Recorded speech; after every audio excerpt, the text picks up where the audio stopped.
জামালপুর জেলা ইসলামপুর উপজেলার 10 নম্বর গাইবান্ধা ইউনিয়নের বেলকুচিপাড়া গ্রাম স্থানীয়ভাবে পরিচিত চাঁদগঞ্জ ঘাট এলাকায় ব্রহ্মপুত্র নদীর ভয়াবহ ভাঙন নতুন করে আতঙ্ক ছড়িয়ে দিয়েছে। প্রতিদিনই নদী গর্ভে বিলীন হচ্ছে ফসলি জমি আর বসতবাড়ি হারানোর শঙ্কায় দিন কাটাচ্ছেন স্থানীয় বাসিন্দারা।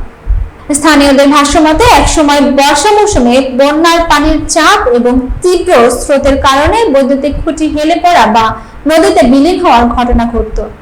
এই সমস্যার সমাধানে পরে সেখানে বৈদ্যুতিক টাওয়ার স্থাপন করা হয়, তবে বর্তমানে সেই টাওয়ারটিও চরম ঝুঁকিতে রয়েছে। নদীর প্রবল স্রোতে টাওয়ারের চারপাশের মাটি সরে যাওয়ায় যে কোনো সময় এটি নদী গর্ভে বিলীন হতে পারে বলে আশঙ্কা করেছেন এলাকাবাসী।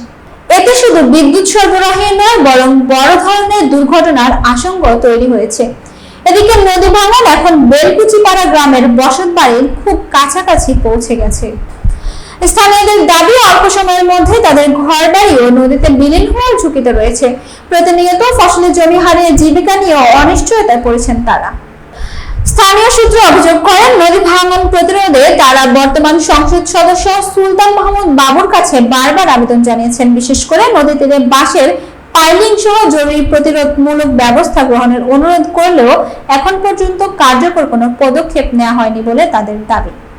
এই অবস্থায় দ্রুত নদী ভাঙন প্রতিরোধের টেকসই ব্যবস্থা গ্রহণ এবং ঝুঁকিপূর্ণ বৈদ্যুতিক টাওয়ারটি নিরাপদ স্থানে স্থানান্তর বা সুরক্ষিত করার জন্য সংশ্লিষ্ট কর্তৃপক্ষের জরুরি হস্তক্ষেপ দাবি করেছেন এলাকাবাসী।